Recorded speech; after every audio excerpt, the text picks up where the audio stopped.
Perfect. And then including, you guys will go to dinner with them, and then they'll get you back to your hotel. I'm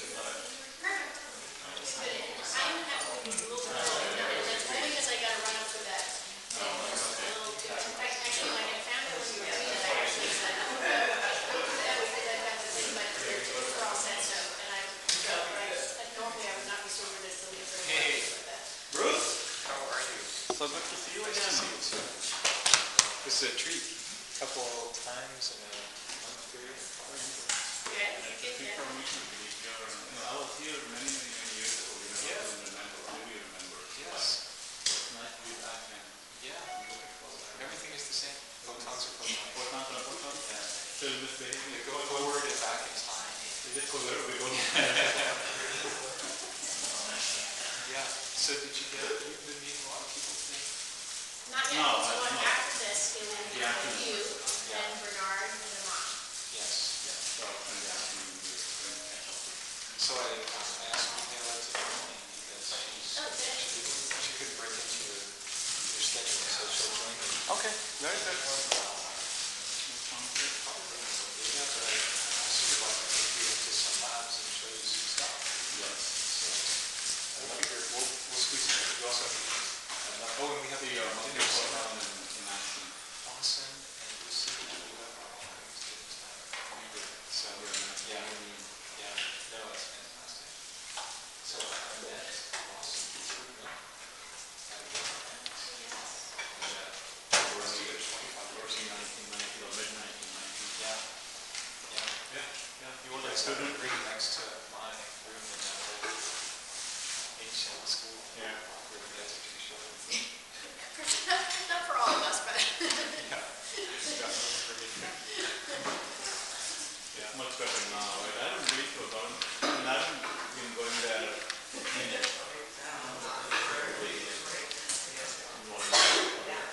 But it's at a better location. I was there for It years. depends on how you, like, I kind of like going to those remote navigation street. I mean, except for when that's short.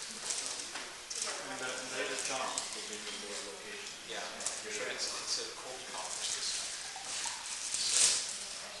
So, it's a real college. It's a little more fancy. Yeah, it's really nice. Maybe we do the yours now. Yeah, we're in York. But the rounds are a little more fancy. Oh, I don't know, I don't. Well, I mean, I haven't seen those films specifically, Yeah. but universities have. That is true. My daughter's drummer was a lot better than mine was, I'll tell you that. Yeah, should we get started? Do you want to introduce her? Okay. All right, I think we'll get started. Today we have Dr. Micoscopy, and he's here from Memorial Sloan Kettering in New York. There's many great things I can say about him, but I introduced him yesterday, and I kind of like the way I introduced him because it's the truth.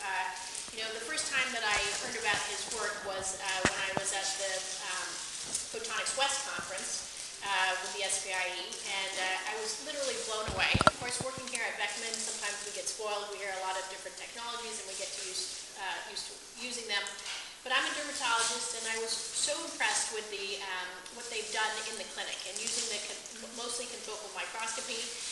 They really, I think, are going to revolutionize the way we diagnose, the way we treat, and then the way we follow up our patients. So again, there are many things I could say about his credentials, but I think he's doing some amazing research, and so we're super fortunate today to have Dr. Rekha actually here from Memorial Sloan Kettering. Thank you. Thank you, Kristen.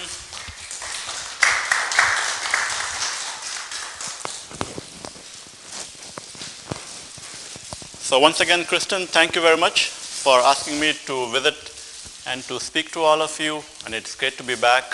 As I was mentioning to Ivana and some of your colleagues and to Bruce, it's been many, many years since I was here, and so it's nice to be back on campus and see you again, Bruce, and I look forward to spending the afternoon here and just catching up with a lot of good colleagues and friends. In the meantime, hello everyone, a very good morning, still morning, a very good morning to all of you, and thank you all for coming for this talk. I'm going to speak about confocal microscopy of skin cancers, technology development work, clinical research, and now the early impact of this imaging approach on patient care. As some of you may be aware in this audience, surely some of us old-timers, but some of you younger folks may be aware, confocal microscopy of skin and imaging of skin cancer started in the early 1990s, which is now more than two decades ago, about 25 years ago. Starting with the development of new instrumentation, new devices, new technology, and since then has evolved into what has today become a rather lively and an active field of work. The very first paper was published back in the year 1991 by Dr. James Jester, a well-known ophthalmologist in our field of biomedical optics and imaging. And at the time, Dr. Jester was at Georgetown University. So as I was telling Kristen yesterday, while I was busy preparing for this talk, I thought to myself, I wonder where he might be these days and what he might be up to. So I did a quick Google search, and guess what? I found out that he's actually here at UC Irvine in the department of ophthalmology, still doing imaging work, but focused more on imaging of the cornea and studying wound healing. Do you guys have any interaction with Dr. Jester? Oh, nice. We'll talk about that later then. Yeah. Okay. I'd love to hear more. So after his work, after his paper, came a string of papers from a famous pair of physicists, Pierre Carcouf and Jean-Luc Levesque. And at the time, they were both at L'Oreal Research Laboratories in Paris. And then came our group, and by that I'm referring mainly to my two mentors, Rob Webb, a very well-known physicist and a pioneer in building confocal microscopes for imaging of the retina, and mainly for ophthalmology, and Rox Anderson, a very well-known name in our field in dermatology and in biomedical optics, and a pioneer in selective photothermolysis and laser techniques. And at the time, as you might imagine, I was fresh out of graduate school. I was a postdoc research fellow in my very wet diapers. And I had a tremendous experience learning all about microscopy and building confocal microscopes from Rob, and all about skin optics and tissue optics and imaging skin and skin pathology from Rox. And I have to tell you that although I'm an engineer, I've picked up enough pathology to be sort of dangerous to the field. Since then, my own work has progressed from building microscopes on the bench and doing laboratory work through commercialization. I spent 5 years in a small startup company. We commercialized a couple of my microscopes. Then through translation, we've spent the last more than a decade now looking for different applications for this imaging technology, to the point now where we are beginning to implement this in the clinic, and the imaging is beginning to have some impact, an early impact on patient care. So, having given you this brief history, it's now time for my daily confession. I confess someday I might become extremely rich. No, I'm just kidding. But nonetheless, you should all try to be nice to me. As I just mentioned, I spent 5 years working in this company, Caliber Imaging and Diagnostics, which some of you will remember as Lucid Incorporated back then. We commercialized a couple of my microscopes, one for in vivo imaging, one for benchtop ex vivo imaging, and I now hold equity in this company. All right, so why do we care? Why do we care about non-invasive approaches for detecting skin cancers? As many of you in this audience, I think, will be aware, among all the cancers that occur today, skin cancers occur with among the highest incidence rates and high prevalence, not only in this country, but also in some other regions and countries around the world. If you look at numbers, something like about 5 million new cases are detected every year on something like 3 million new patients in this country alone, for which millions of diagnostic biopsies are being performed. Now, depending on the setting, it turns out that anywhere between 60 to 98%, meaning millions of biopsies, turn out to show skin that's essentially benign. In the pediatric patient population, I was actually shocked when I learned that the number is easily a couple of hundred biopsies for every detected malignancy, something I was not aware of until just a couple of years ago. In the adult population, it's somewhere between 2 to 50 biopsies of benign lesions per detected malignancy. And the cost of doing all of these biopsies that basically show benign skin is essentially something like $3 or $4 billion every year. And so the question quite obviously that many of us in our field have been looking at for a long time is whether we can do better.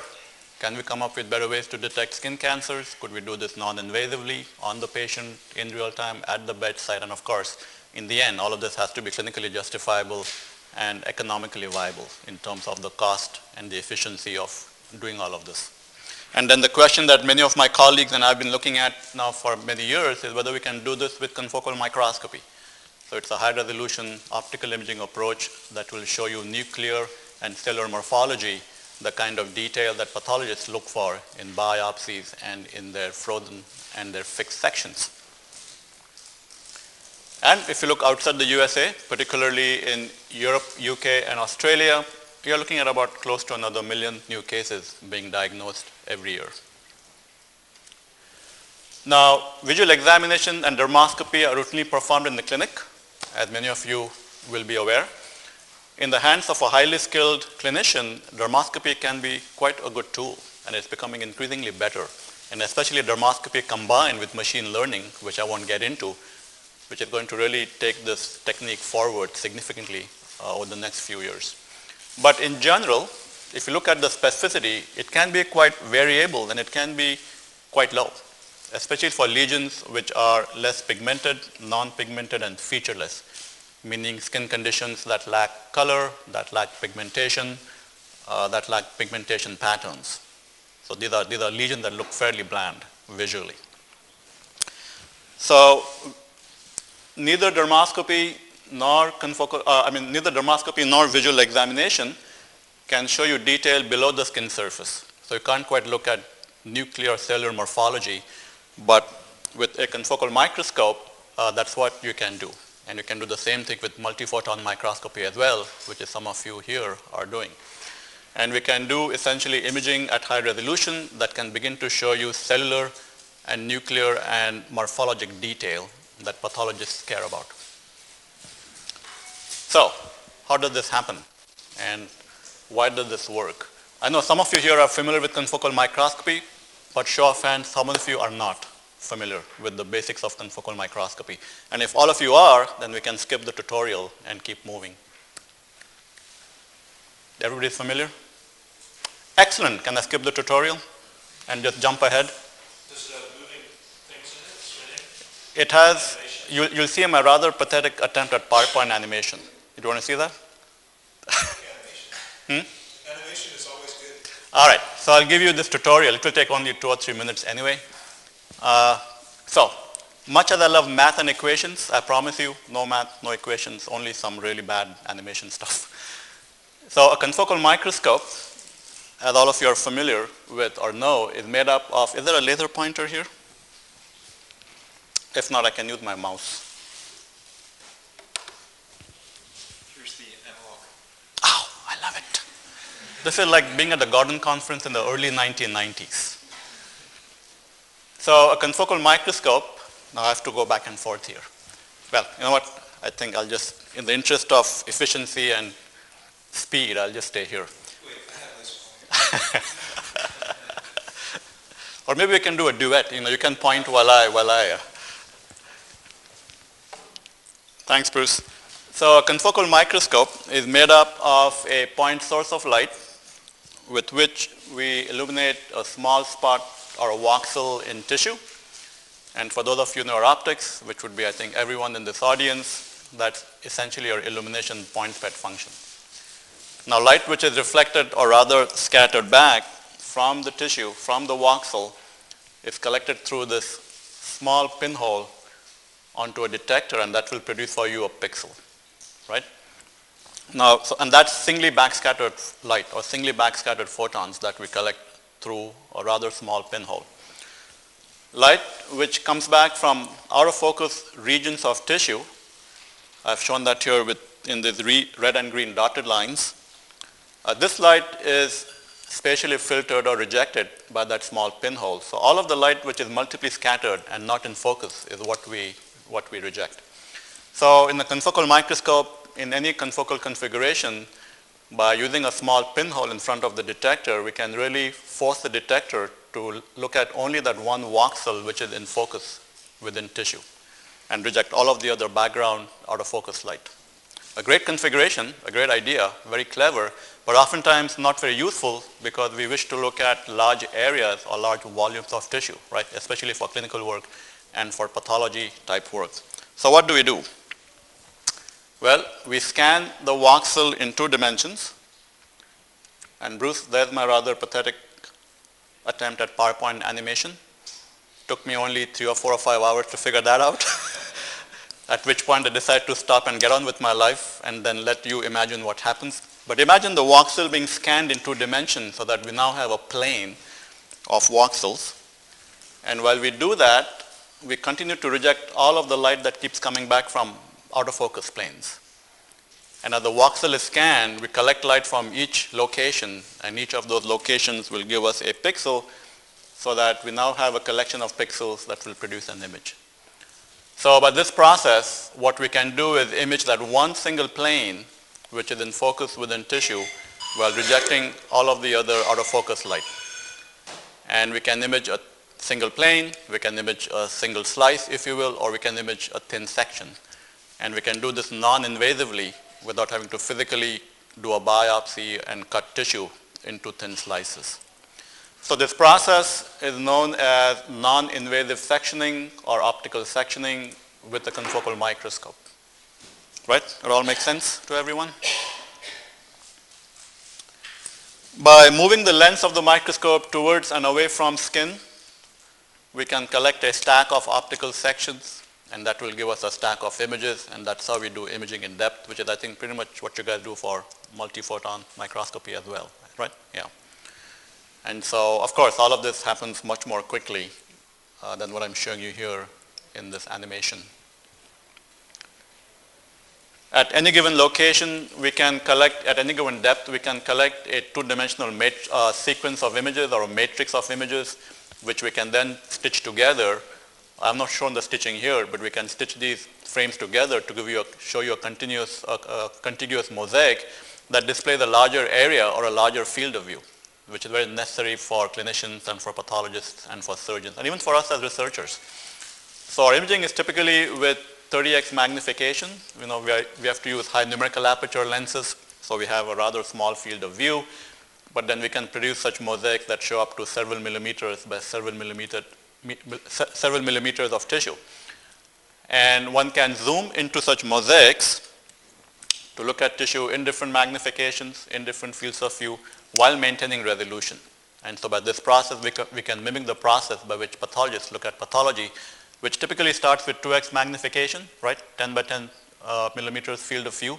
And then the pathologist will step up when necessary to 4x and 10x magnifications to more closely look at areas of suspicion. So we can kind of mimic that process. So on the left here is a dermoscopy picture of skin. You can essentially do skin surface microscopy, but you don't do any optical sectioning. You don't reject any out of focus light, which is why we then proceed to do biopsy and physical cutting of tissue into thin sections to look below the surface. But with confocal microscopy, one can perform non-invasive thin optical sectioning in living tissues with high enough resolution to get that kind of detail quite nicely up to certain depths. All right, so here's an example of an axial response function from one of our microscopes. It shows you how the signal will fall off as you move away from your focal plane, as you move away from the optical section in tissue. It turns out that the full width at half maximum of the peak of this response function gives you a measure for your optical sectioning or your optical section thickness or thinness. And then the tails of the function gives you a measure of how much light you'll collect as you move away from focus. So with a well-designed, well-assembled confocal microscope, you can expect a rather sharp axial response, and you can expect sharp optical sectioning, and you can expect sharp tails. And that's what we get. And that's the kind of imaging that we routinely do in the epidermis. But as we go through all of the epidermis, and especially as we cross the dermal epidermal junction and we begin to go into the dermis, because of the effects of scattering and aberrations, you can see how the axial response begins to degrade, as shown by the red plot here. So our sectioning becomes worse, and so we start losing sectioning as well as We have tails that become wider and move further away from focus, so we start collecting more of multiply scattered out of focus light. And that's what we see.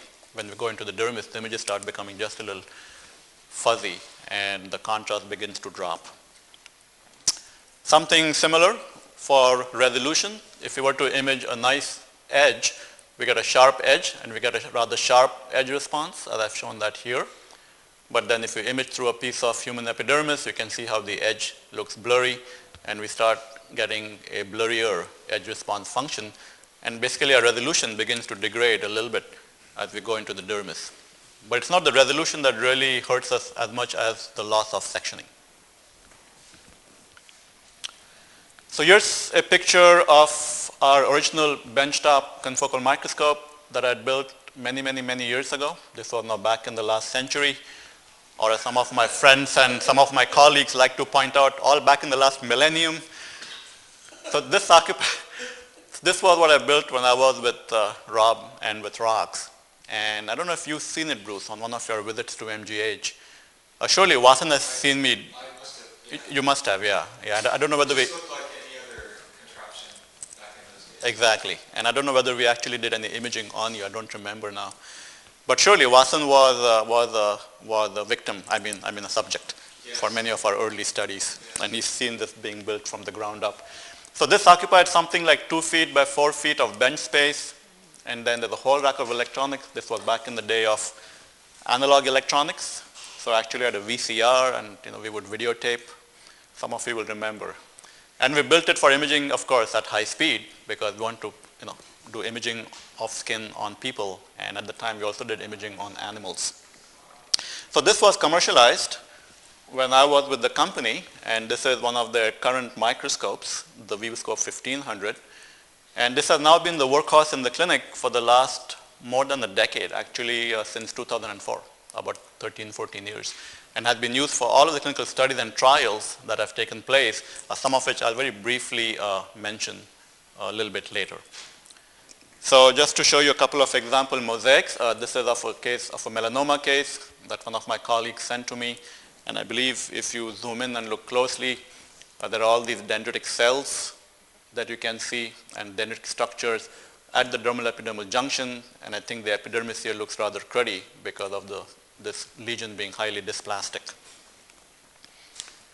A basal cell carcinoma, and in this case, you can see this is a nodular basal cell carcinoma, so you see these nodules or these nests of tumor. And if you look really closely, you can begin to see clefting and palisading patterns.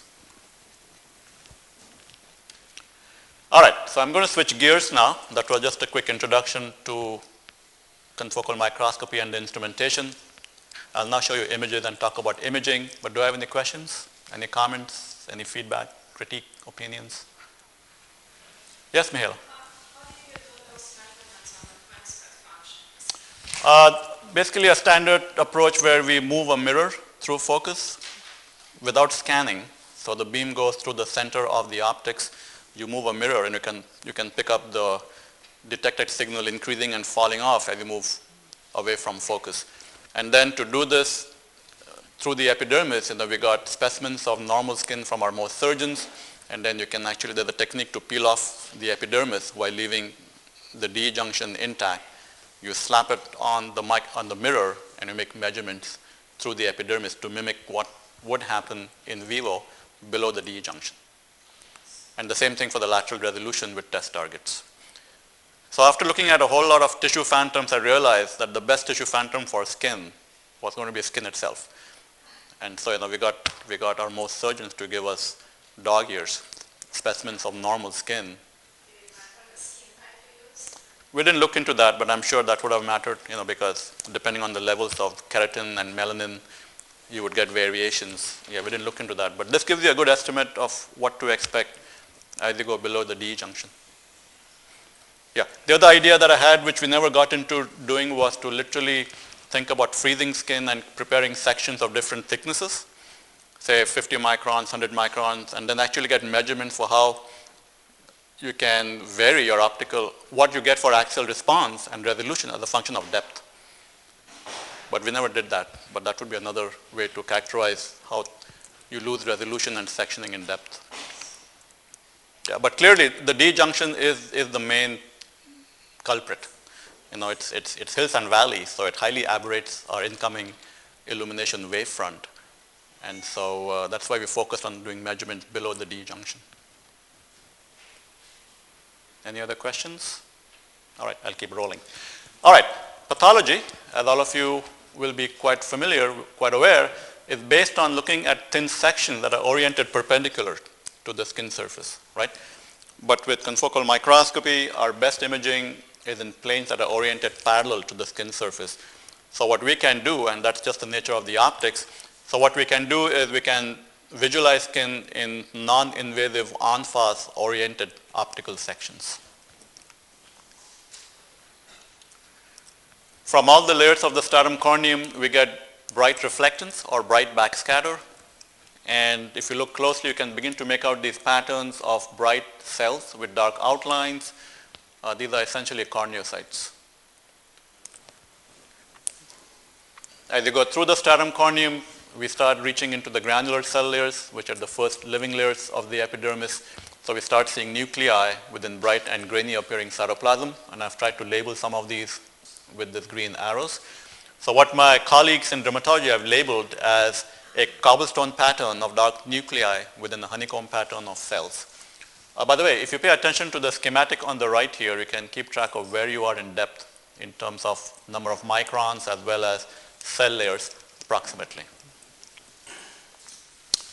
So our imaging is based on the detection of singly backscattered photons from the optical section because of the pinhole in front of the detector. And we get our contrast due to refractive index variations from all the microstructures in skin, with the result that our nuclei appear dark because of very weak backscatter from the chromatin. And I'd be happy to share with you some of the modeling work that we did and all of the math that tells us what kind of signal levels we get from the nucleus and from other microstructures and organelles in tissue. So nuclei appear dark, but then the cytoplasm appears bright because of strong backscatter from all of the stuff that's in the cells. The pigment melanin has a high index of refraction, and melanin is packaged in tiny granules called melanosomes, which are strong reflectors or backscatterers of light, with the result that skin that has pigment or pigmented skin lesions image with exceedingly good contrast. So we just got lucky with our source of melanin being a contrast. Sometimes the gods of research actually do smile upon us once every 15, 20 years or so. The gods of, I should say, instrumentation research or translational research. Going deeper, we are now going through all of the spinal cell layers. You see patterns again of dark nuclei within the honeycomb pattern of bright cells. These are clusters of basal cells in ring-like patterns. This is now on the dermal papillae, and each cell here is about 10 microns in dimension, and the nucleus is about 5 microns under normal conditions. Now we are going through the basal layer into the underlying papillary dermis, and we start seeing collagen, but you'll notice now exactly what I said to you, which is the images, the fibers here start looking blurry and not as sharp as what you might expect, what you see in the pathology. And that's because all of the effects of scattering and aberration particularly, more aberration than scattering, because we collect mostly singly backscattered light. So it's really aberration that begins to affect our imaging performance as we enter the dermis. We see blood flow quite nicely in the capillary loops that come up in all of the dermal papillae. And if you image at high magnification, you can actually make out individual red cells and white cells and platelets. And going a bit deeper still, we can see thicker fibers of collagen and bundles of collagen in the superficial reticular dermis. And that's about how deep we can image on a good day. And this is at 1064 nanometer wavelength. In the vivoscope, we use 830, which doesn't image as deep. And most in the clinic are not good anyway for imaging, because when we're imaging dysplastic lesions, we end up not imaging this deep. But we can go down into the papillary dermis fairly routinely.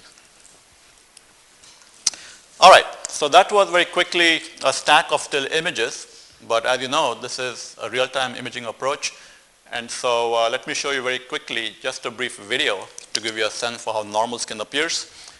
Keep in mind, again, en-face images, reflectance or backscatter contrast, patterns of dark nuclei within bright cellular cytoplasm.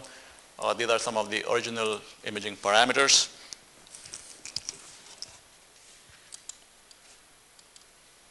So starting from the stratum corneum, going into the granular cell layers very quickly, and then the spinous cell layers.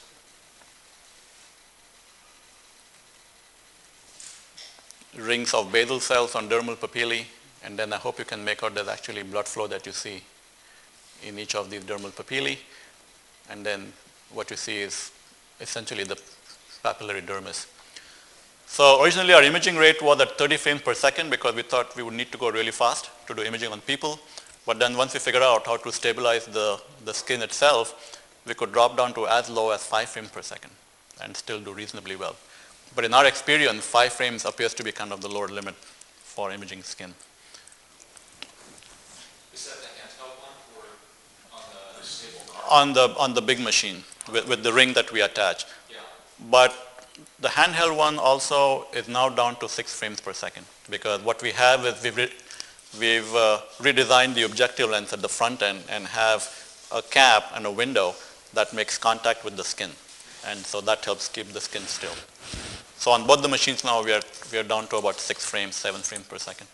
Yeah. Okay, limitations of reflectance confocal microscopy are that the depth of imaging is limited to the papillary dermis. That's a couple of 100 microns into skin. But the good news is that this depth does allow for the routine imaging and examination of the all-important dermal epidermal junction, which is the key location for clinicians and pathologists. And that includes, of course, the lower spinous layers, the basal layer, and the underlying papillary dermis. Our imaging is in grayscale contrast, very different from what you do with multiphoton contrast, with the result that we lack specificity for microstructure. And so lack of melanin in fair skin gives us poor contrast and makes it not easy to find the dermal epidermal junction. We can't always distinguish between melanin versus keratin, or between melanocytes versus basal keratinocytes and Langerhans cells, or between different types of inflammatory infiltrates, all of which to me seems like a good reason to combine the reflectance contrast with multiphoton. And then there are pitfalls for detecting some type of lesions in the clinic, particularly nodular melanomas that occur a bit too deep, nevoid melanomas which kind of don't have very distinct architecture, and some of the smaller micronodular and infiltrative basal cell carcinomas that are also smallish and deepish. And with these small BCCs, they can be confounded against hair follicles and sebaceous glands and other structures in tissue. Nonetheless, despite all these limitations and all these pitfalls, many of my colleagues in dermatology have learned to read these images based on the very rich morphology that they see and that we can see in these images, to the point now where there's been tremendous progress in translation. So the last decade or so, there have been a couple of 100 studies performed and published on imaging of skin cancers. And to me as an engineer, to me as a researcher, watching all of this progress in the clinic really bears great testament to many of my colleagues in dermatology. I just hats off to their dedication and their perseverance in pushing this imaging technology forward the way they have. Now, I won't have time to go into the details of any of these studies, but the upshot of all of this work, the bottom line, is that reflectance confocal imaging combined with dermoscopy will give you about 90% sensitivity and about 60 to 70% specificity. And it turns out that this specificity is about 2 times higher than what you might get with dermoscopy alone, especially for lesions which are less pigmented, non-pigmented, and featureless. So lesions where dermoscopy doesn't do so well is where confocal imaging appears to add value. And it turns out that the number of biopsied benign lesions per detected malignancy appears to drop by about a factor of 2, again, compared to what's happening in the clinic right now with only dermoscopy. And my colleagues tell me, and they've published work showing that confocal imaging appears to be best indicated for lesions in the head and neck areas, sun-damaged areas, and those that are not so easy to determine with dermoscopy. And so what has happened over the last 3 or 4 years is many of my colleagues have begun to combine dermoscopy with confocal imaging to triage lesions into those that clearly appear benign to them. And now such lesions are being spared biopsies, and patients are being spared biopsies against those that appear to be suspicious, and of course, those proceed to standard biopsy and pathology. And so based on all of this work, I'm very happy to tell you that what happened at the beginning of 2016 is that Category 1 CPT codes for reimbursement were granted for reflectance confocal microscopy of skin, which I see as a big step forward for our field of biomedical optics, a big step forward for optical imaging and for our technology, as well as a big step forward for the company and also for me at a personal level. Maybe I'll get rich someday, who knows? Just kidding.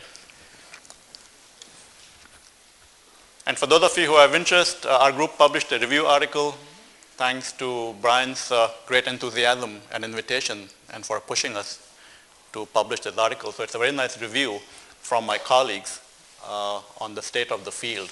And this was to mark the milestone of having received CPT codes. All right, so that was a very quick summary of the state of the field. I covered something like 25 years of work in about, 25 minutes. Now, the work that we've done over the last 25 years has been focused on imaging to guide diagnosis. But as you can imagine, as you can guess, now an emerging area and emerging interests are in imaging to guide treatment. And so what I'll do now for the next portion of my talk for about 15, 20 minutes is share with you some of the work that we've done more recently in imaging of margins. This is of basal cell carcinomas to hopefully someday help guide most surgery and laser ablation. Now, imaging of margins requires imaging over extended areas or extended fields of view. And for that, we've been developing mosaicing and video mosaicing approaches. So I'll talk a little bit about that as well. And I'm not going to switch PowerPoint files, but before I do that, any questions, comments, feedback? Should I keep rolling? I'll keep rolling. All right, time to switch PowerPoint files.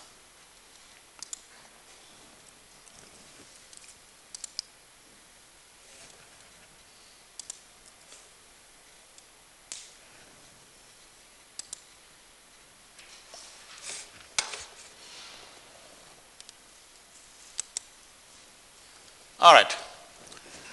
So for a few years now, we've been developing and exploring the possibility of perioperative confocal imaging of basal cell carcinoma margins to potentially help guide most surgery, as well as the possibility of imaging of margins to help guide laser ablation. Now, imaging of margins to help guide treatment, as I just mentioned, requires imaging over extended areas of tissue because we need to map these margins around the clinical margins or the surgical margins. And so for as many years, we've been working on developing confocal mosaicing microscopy and mosaicing approaches to extend our field of view. And we've done this both on excised tissue.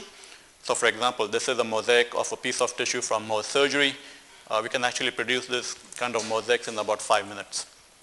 After staining the tissue, mounting it on our microscope, the actual mosaicing takes only about 2 minutes. So we can do this in a few minutes. As well as more recently, we've begun to try this approach on patients in vivo with video mosaicing. So I'll briefly talk about some of this work and talk about some new developments in our laboratory and some recent testing and some recent progress in the clinic with our Mohs surgeons. I'll skip this. This was just a reminder that with the confocal microscope, we can non-invasively image thin optical sections. And with reflectance confocal microscopy, as I just mentioned, we can detect basal cell carcinomas with about 90% sensitivity and about 70% specificity. And key features include the presence of these nests of tumor. This is a nodular type of basal cell carcinoma. And if you look closely, you can actually make out clefting patterns and palisading patterns. And if you look really closely, you'll find nuclear morphology that is elongated, monomorphic, and polarized. Now, pathology, as all of you are well aware, starts with looking at tissue with 2x magnification. That shows 10 millimeters by 10 millimeters field of view, and then of course the pathologist will step up to 4x and 10x magnifications. But with confocal microscopy, with multiphoton microscopy, with any high resolution optical imaging approach, as you well know, our fields of view are extremely and painfully small. But of course, what we can do is mosaicing, and so one can also then think about zooming into such mosaics to look at tissue in different magnifications, in different fields of view, while maintaining resolution. So to do imaging of margins, we use one of our handheld confocal microscopes, and Bruce, this is where the lens has a window that's integrated into that, so we don't have to attach a ring, just place the lens on the microscope and start mapping around. And this is especially useful for imaging over extended areas and looking at margins. And what we do with the handheld is not collect still images, but we collect videos, which we can then process into video mosaics.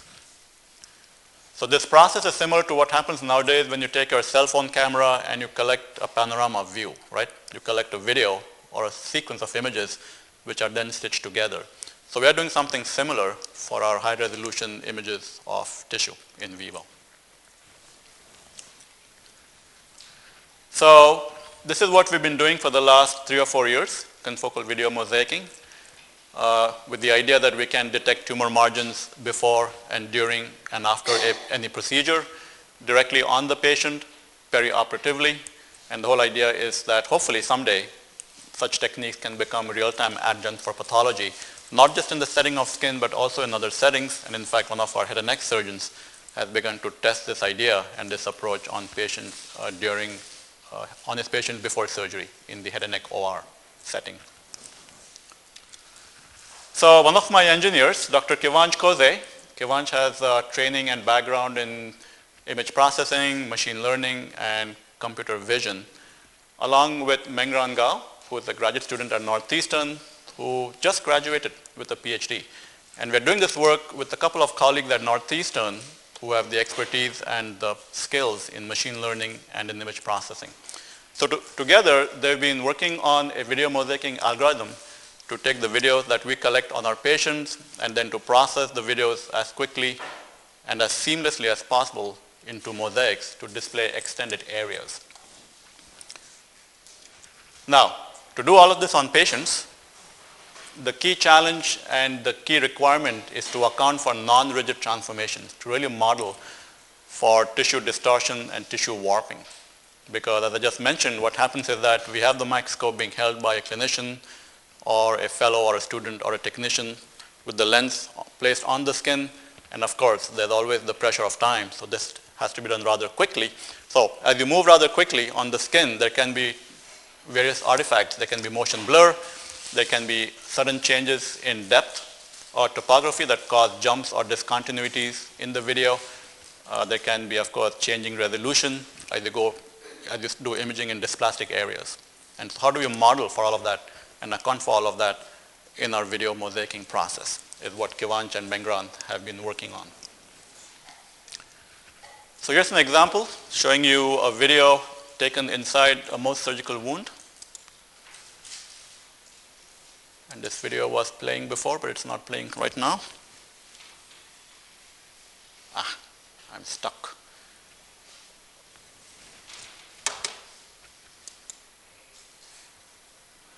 All right, imagine a video going by looking pretty much the same. You can see the epidermis here in the lower portion. You can see the dermis here. This was imaging on the edge of a Mohs surgical wound, so imaging along the rim of this crater-shaped wound. The nuclei appear bright because of aluminum chloride, which is our source of contrast.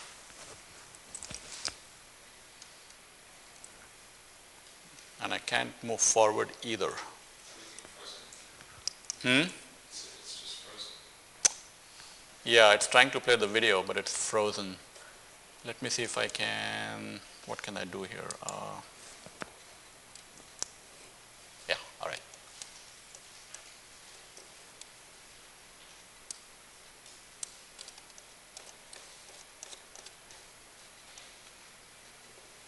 Let me skip the video and go to the slide after that.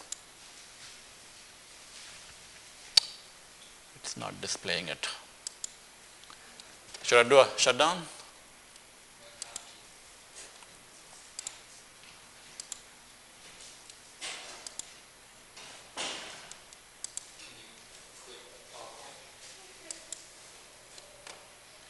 Yeah, you know what? Hold on. All right, I'll do a shutdown and restart.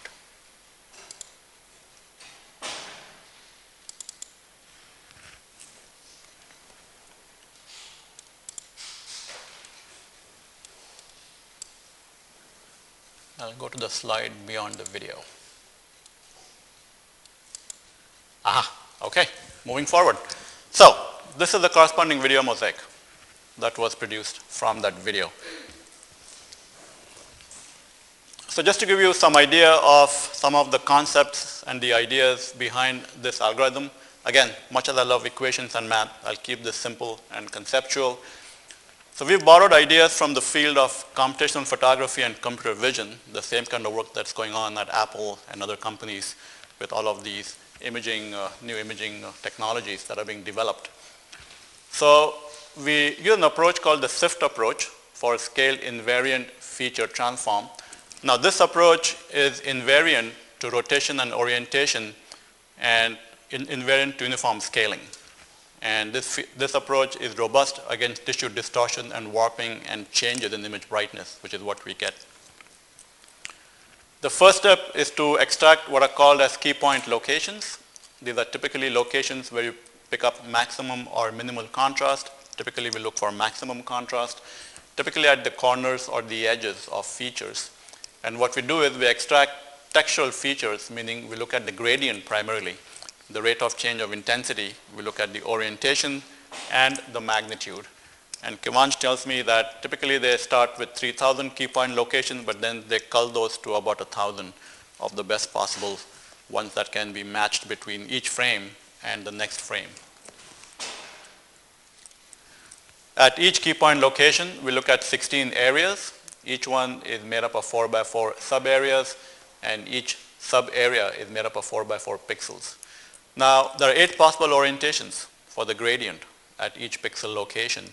And so we have the possibility of 8 orientations with magnitude, and all of these are binned into a histogram. So this is well known in the field of computer vision as a histogram of gradients approach. So we have 8 possible values and 16 areas, and so we get something like 120 descriptors for each key point location. And that's what we keep track of going from one image to the next image. Once we have our key point location, the next step is to match key point locations so that we can begin to do alignment and registration between each image and the neighboring image. And for that, we use an approach called random sample consensus. So what we do is we randomly select 4 key point locations and find the best possible 4 key point locations that we can get. Based on their SIFT descriptors, we find the matrix transformation for these 4 key point locations, and that's the matrix transformation that gives us the rotation, the translation, and the presence or absence of tissue distortion and warp. We then take that matrix transformation, apply it to all the key point locations going from one image to the next image, and then keep track of the errors that we get and the number of outliers. And we do this many, many times. So Kevansh mentioned to me that they do this something like 1,000 times. So each time, we do this process, and so as you can imagine, we end up with something like 1,000 matrix transformations, 1,000 possible transformations, each one having its own set of errors and its own number of outliers. And what we do then is we proceed to find the one matrix, or one that appears to give us the least number of errors and the least number of outliers. We call that the best possible matrix transformation, which we then go on to apply going from one image to the next image. Now, sometimes there can be jumps or discontinuities in the video, as I mentioned to you, because of the way the microscope and the lens is pressed against the skin and the way the microscope is moved rather quickly. And so we can get too much warping or distortion. We can get motion blur. There can be sudden changes in depth or topography, sudden change in resolution. And these are examples where we get all of these artifacts. So as you can imagine, at these locations, the ransack analysis or the ransack modeling approach gives us just too many outliers and too many errors, meaning that we can't really do any registration or alignment at those locations in the video. And so what Kivanch does is discard those frames, what he calls as scene cuts. And so out of a continuous stretch of video, we are left with shorter segments that we then go on to a mosaic. The last step is to do image stitching, to stitch the frames. And for that, the traditional approach is to do blending or weighted average across the seams or the boundaries, but that leads inevitably to some loss of resolution and some loss of detail.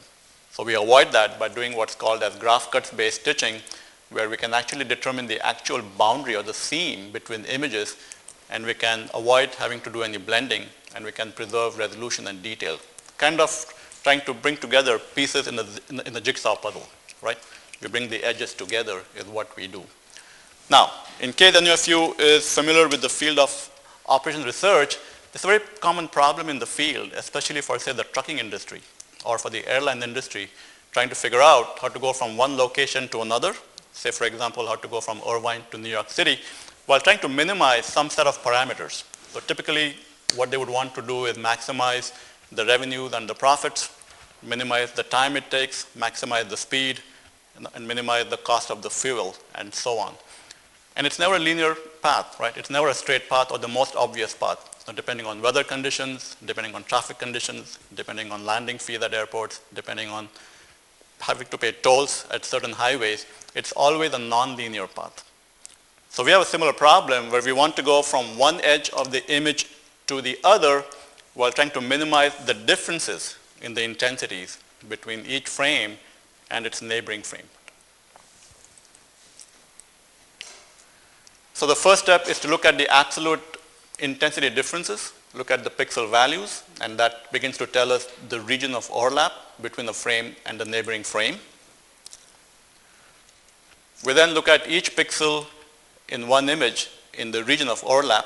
We compare that to the corresponding pixel value, as well as we compare this to pixel values in a small neighborhood. We now do this for all the pixels in one image. As you might imagine, we then go to the other image and repeat the process. And then at the end of this exercise, we can then proceed to find the optimal seam as the path along which we get the minimum of the sum of the differences. So it's really a problem in optimization and trying to minimize the differences between each image and the neighboring image. So this is an example from Kivanch. This shows you just normal skin in vivo. And if you look closely, you can see that we can begin to preserve the resolution and the detail going across the boundary. In fact, it's hard to even tell where the boundary is here. This shows you basal cells at the dermal epidermal junction. And so now we have a study in progress. This is imaging of BCC tumor margins on 50 patients during Mohs surgery. And our clinical goals are to test for preoperative detection of lateral margins, intraoperative detection of the presence or clearance of any residual tumors in Mohs surgical wounds. And the engineering goal is to develop and test our video mosaicing algorithm and continue to test it further. And for contrast, we use aluminum chloride, which is used by most surgeons routinely for hemostasis, but it turns out that it also behaves as a contrast agent and brightens nuclear morphology. Another occasion when the God smiled upon us. So just to show you some example mosaics, this one is a mosaic taken, a video mosaic taken around the surgical margin that was ink marked on a patient by one of our Mohs surgeons. And they tell me that what they saw in this one was epidermal disarray in this squamous cell carcinoma. Normal skin inside a Mohs surgical wound, showing you intact skin on the outside, and then going inside the wound, you see the epidermis and the dermis. Leftover tumors after the first excision during Mohs surgery. And this one shows you the complete epidermis or the epidermal margin going along the rim of these crater-shaped wounds. And apparently they saw some tumor at one location. So if you look at our video mosaics on a large monitor with adequate display resolution, don't look at them on the PowerPoint slide, you'll see all of the detail that most surgeons typically would want to look at. So intact skin, going from intact skin into the wound or the wound margin, dermis, hair follicles, inflammatory cells, and of course, the presence or the clearance of residual tumor. So far, we've done testing on, I believe, 35 lesions, and the initial results appear to be promising. I mean, they're not great, but they are promising. It turns out that topical aluminum chloride will indeed brighten nuclear morphology and enhance tumor contrast quite nicely, quite consistently well. We are able to produce video mosaics of good enough quality in terms of resolution and contrast, and mosaics that most surgeons can read and do not beat us up on. Although we do have problems with motion blur and artifacts. We can detect the presence of tumor when it's there. We can detect the clearance when they've been cleared. But of course, we also managed to pick up a few false positives and a few false negatives. So not surprisingly, at this early stage in this game, these results are promising, but by no means are we ready yet to make this a tool for most surgeons to use routinely in the clinic. Not to mention, we are not even ready yet to move into a larger clinical study or a trial. Why? Because we have a couple of challenges going forward. One is that we have to be sure that we can detect all of the small and tiny tumors without skipping any or missing any. And for that, I think ultimately we may need a better source of contrast. I'm thinking more fluorescence rather than reflectance, just as we had to for our imaging on excised tissue work. The second challenge is to be sure that we're imaging all of the dermal margins, meaning we're covering all of the surface inside the wound bed without missing any. So it's basically a problem of sampling. And obviously, if you're doing this by hand, there can be quite a bit of undersampling. And so for that, I think we may need ultimately a smaller device and maybe some level of automation in collecting videos and doing video mosaicing, much as what we've done with our excised tissue work. So for doing this on excised tissue, we have our lens of the microscope. We place the tissue on the stage and we can move this back and forth in a highly controlled fashion, collect images, and then produce a mosaic. Works really very well. The question is how to do that on a patient. So we need to build a small microscope that can move back and forth, much like a printer head, the head on a printer, and collect videos. So that would be something for us to think about. All right, how much time do I have, Bruce? 3-4 minutes? Yeah, 7. 7, even more than I thought. Well, I'm going to wrap up though. yeah, because we want to ask you a lot of questions. Of course, yeah. All right, so very quickly I'll zip through what we're doing lately in terms of new devices and new developments, what I think of as gadgets and gizmos, which is what we do for a living. We are combining confocal imaging with wide field imaging. And the idea here is to introduce a rather tiny micro camera inside our objective lens that can provide a wide field surrounding the confocal image. And so the idea here is to be able to tell the clinicians where they are when they're doing imaging, something that we've been asked to do by our clinicians only for the last 20 years. So we've shown this on the bench, and then the next step will be to begin to implement this on one of our handheld microscopes.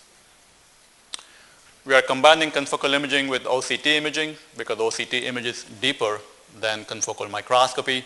And so our hope is that we can begin to actually use the OCT approach to get a better sense for the deep margins and the depth of these tumors that can help guide more surgery as well as help guide other treatments such as laser ablation, which is what's being done by a couple of our most surgeons. So here's an example where you can see how with confocal imaging we can detect the presence and diagnose these nodular type of basal cell carcinomas. With en face OCT we can quickly get the lateral margins, and with orthogonal OCT we can get the depth of these tumors. So two of my most surgeons do laser ablation, and they're using this technique to triage lesions into those that are shallower than 300 microns, which they now believe they can treat with ablation or with topical therapy against those BCCs which are deeper than 300 microns, which they believe should go on for most surgery. We're also developing machine learning based algorithms. Again, this is with our colleagues at Northeastern University. This is for the detection of the dermal epidermal junction in stacks of RCM images and for the detection of cellular patterns in mosaics at the dermal epidermal junction.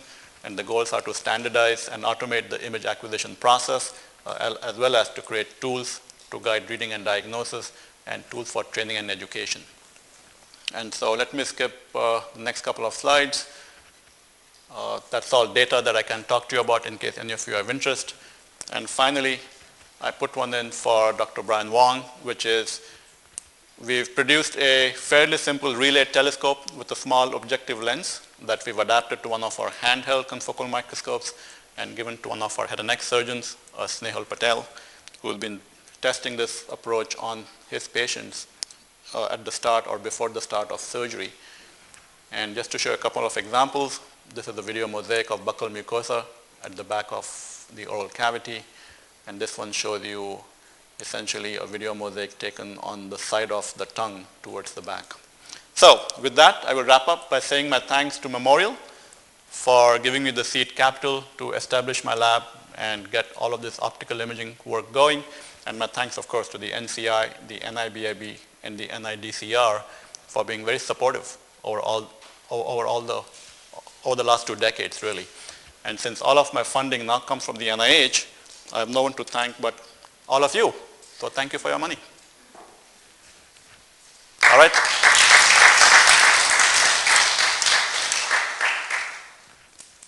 All right, so questions, comments, feedback, critique, opinions?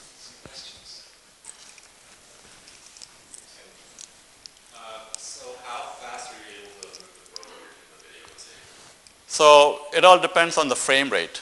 And so this is where the slow frame rate is preventing us from going too fast. And so we're thinking now whether we need to move up to a higher frame rate. So if you go at 30 frames per second, then one can move faster and get enough coverage rather quickly. But right now with this frame rate, it takes about, so if you think about a typical lesion, which is about, let's say, 10 or 15 millimeters in diameter, it takes about a minute per quadrant, so about, let's say, 4 minutes. But the main block right now, the main bottleneck is the processing, because right now it's all based on a standard PC, CPU, it's MATLAB based, so for every minute of video, it takes about 10-15 minutes of processing. So we need to improve our frame rates or go back to faster frame rates, as well as eventually think about a GPU implementation and make the whole process faster. So we're not there yet, but that would be the next step where we can then begin to produce these video mosaics in real time, or at least in near real time at the bedside.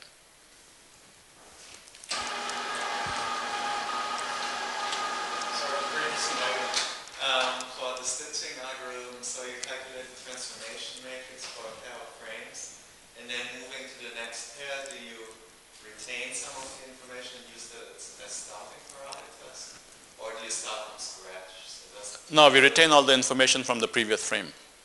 So basically, we look at these SIFT features at key point locations, which gives you essentially the gradients of the intensity.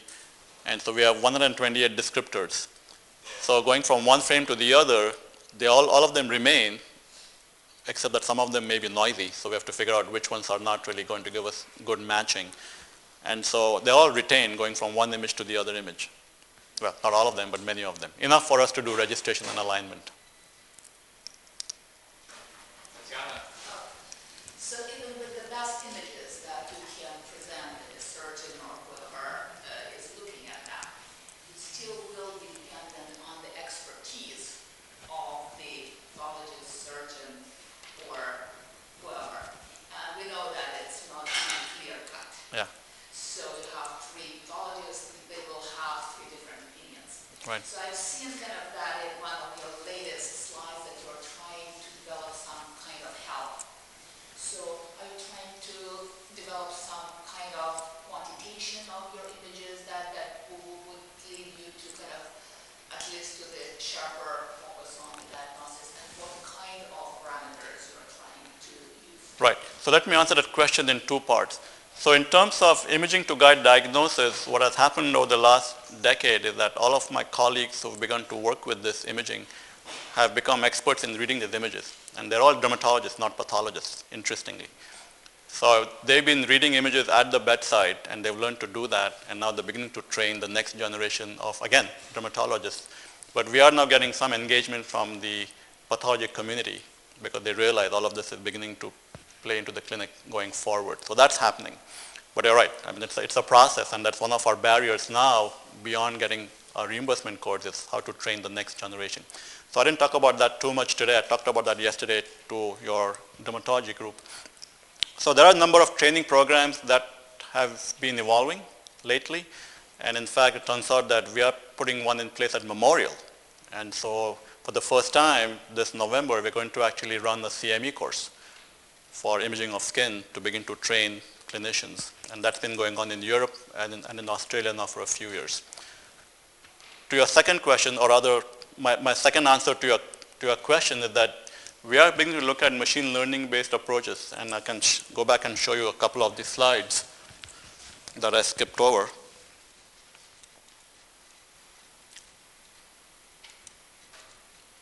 So yeah, you're right. So the whole idea now is, it's a slow process, right? It takes time for someone who's not trained to find the dermal epidermal junction, then collect stacks of RCM images, and then collect mosaics. It takes several minutes. It takes about 10, 12 minutes or so. And the question is, how can we standardize some of that? And so the first step would be to essentially use the machine learning approach to collect stacks of RCM images, and then segment out the epidermis and the dermis, and you're left with this zone where physicians would want to collect their mosaics or collect their data. And so we've come up with 3 models, we meaning my colleagues at Northeastern, along with Kivanch Kose, one based on texture, one based on resolution, one based on shape, and one based on deep learning. And so far, at least on stacks of normal skin, they all appear to work reasonably the same, meaning that we can detect the upper boundary and the lower boundary of the dermal epidermal junction within about 20 microns error. And so the idea would be to then be able to go to that level automatically or semi-automatically and then collect mosaics. And that would then help standardize and automate the image acquisition process and take out some of the human subjectivity. And then beyond that, once you collect mosaics, what do you do next in terms of reading and analysis? So these are patterns that have been published by some of our colleagues that they see. These are in mosaics of pigmented or melanocytic skin lesions. And based on these patterns, they're able to distinguish between what's benign against what may be dysplastic or malignant. And so we are trying to create a couple of models, one based on texture, and again, one based on deep learning, to see whether we can provide tools for segmentation and classification. So very much work in progress. We have a long way to go, but I hear you. I hear your concerns, yeah.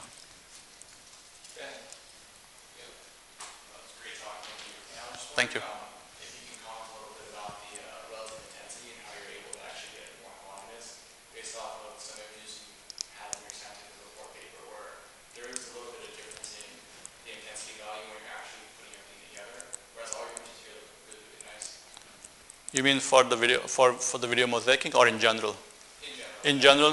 So yes, in fact, as you go into tissue, you do begin to lose illumination in a sort of an exponential fashion.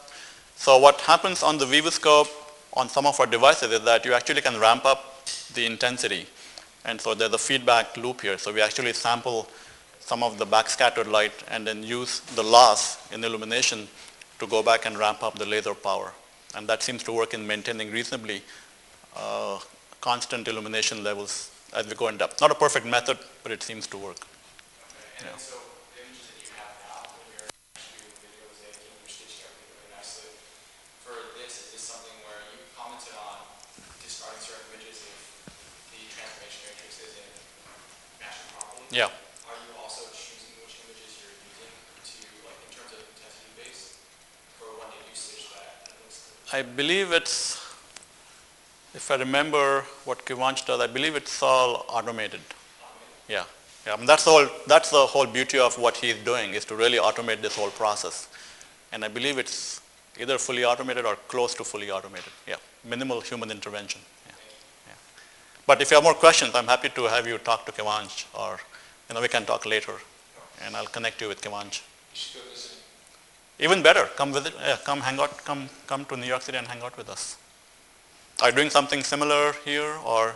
I'm working on a handheld sample. Okay. So because of that, stitching images for a lot of image for assessing performance, for example, a lot of patients who come in don't have the necessary performance that we actually see in our experiments. They have much larger reading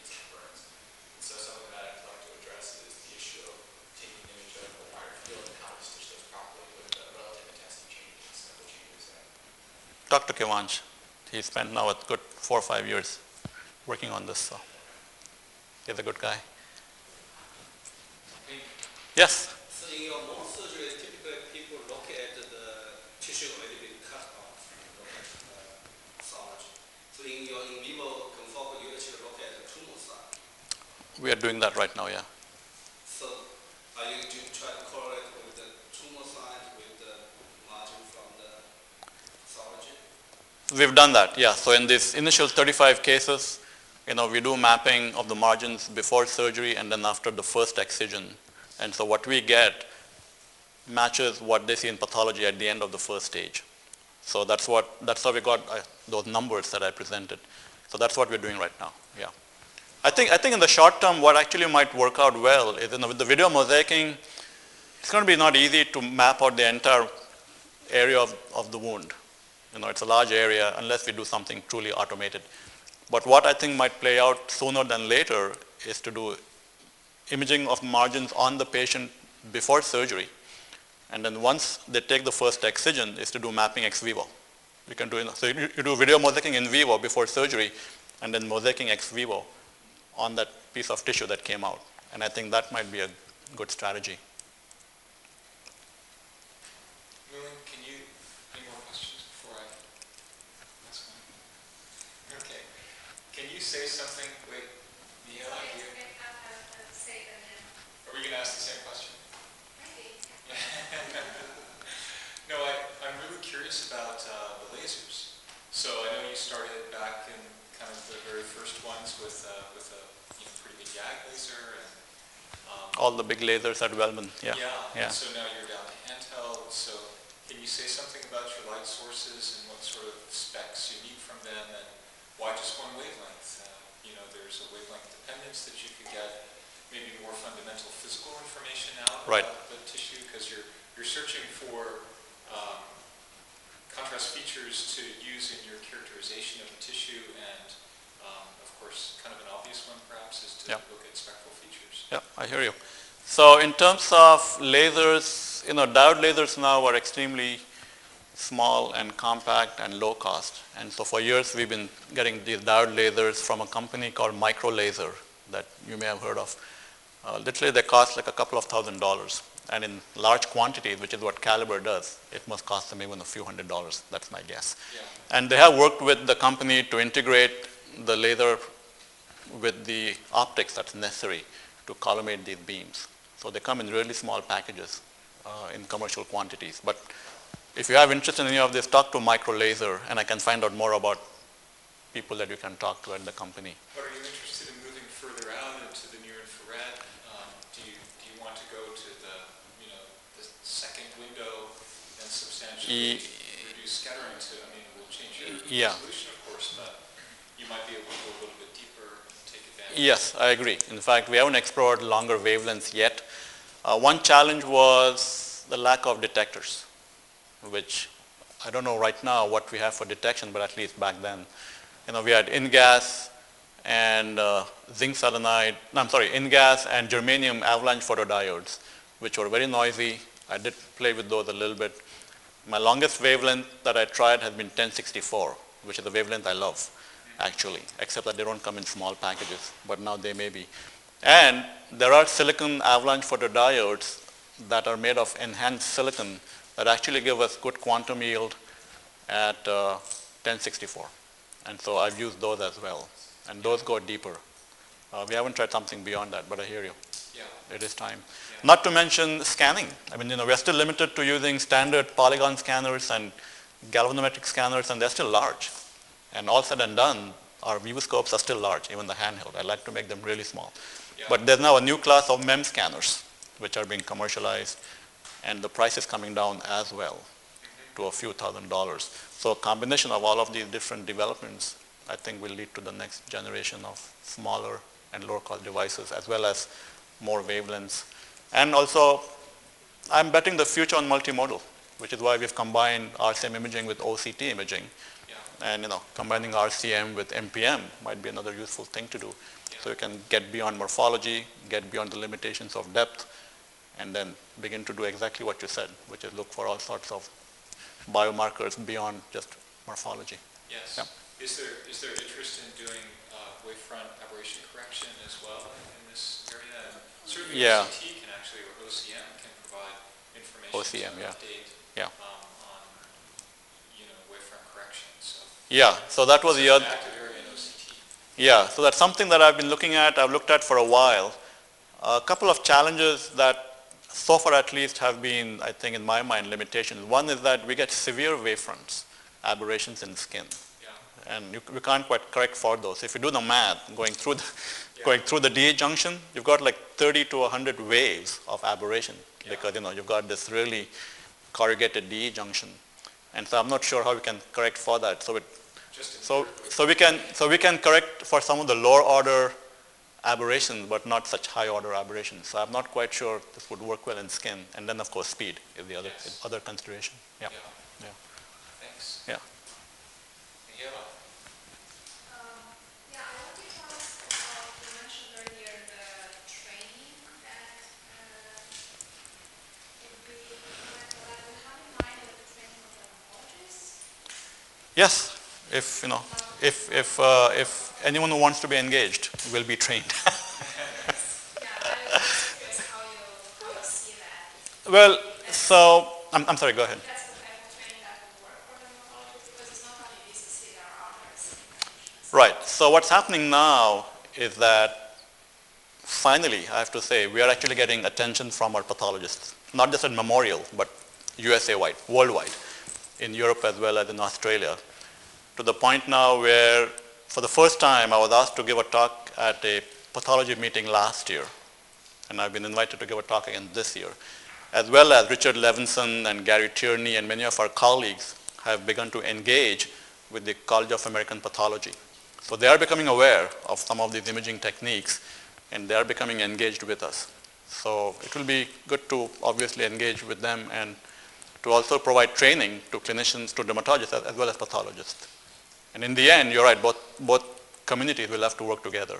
Yeah. I hear you, yeah. But that's been a barrier to progress is we need more of our colleagues from the world of pathology and dermatology as well to engage with us. But at this point, we have far more dermatologists working with us than pathologists. So it's the idea that you can't really put them out of business. You have to give them new business opportunities. Yeah. Because if you do, they won't really adopt the technologies. So. Correct. But in fact, what did catch their attention over the last 3 or 4 years is when they found that their colleagues are not doing biopsies of benign lesions. And that's when some of them really began to pay attention to what was going on and what's beginning to happen. So they are becoming aware of, a future that may involve a lot more imaging. Right. So, any more questions? Do you think it would eventually be possible to have some sort of automated cutting laser that works based on the image information, sort of the self-driving car equivalent? Yeah, like an intelligent diagnosis and treatment. Yeah. So some of that is happening already. I didn't mention it here, but I did talk about it yesterday to your dermatology group, which is 2 of my most surgeons do laser ablation on a fairly routine basis. And so we've been working with them to do imaging of margins. Well, they use imaging to detect and diagnose superficial and early nodular types of basal cell carcinomas, which don't occur too deep in the skin. And so these are good tumors to ablate rather than do surgery on. So they use the imaging to detect and diagnose these tumors, then they use the imaging to map out the margins. They do RCM OCT imaging so they can get the deep margins or the depth. And then based on the depth, they can then go and choose their ablation parameters, mainly fluence and number of pulses.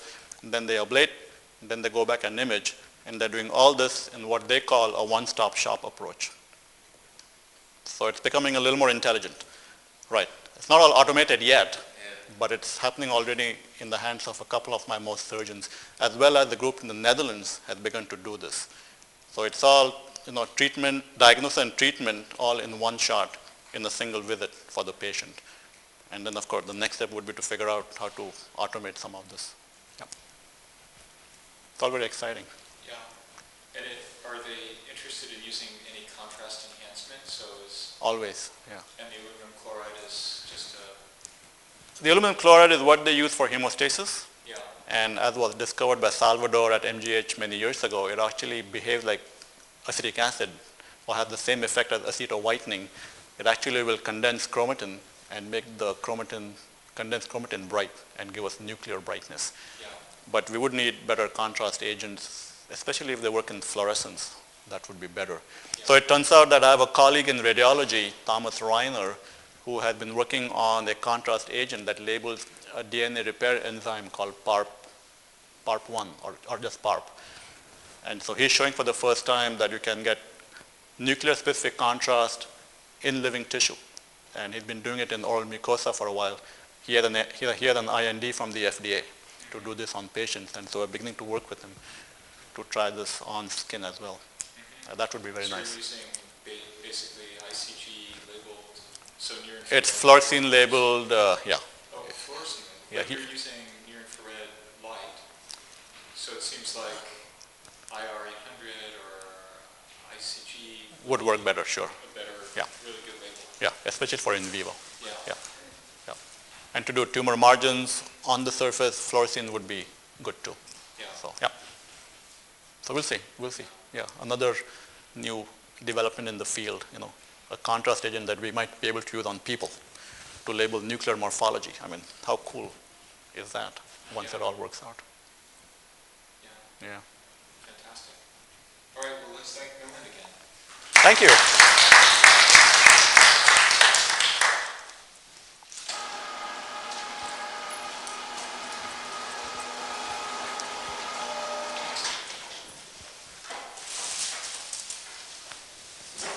Thank you very much. You're welcome. Thank you very much. It's fantastic. Yeah. Yeah, a lot of exciting work in progress. So are you using the like IR 800 labeled stuff?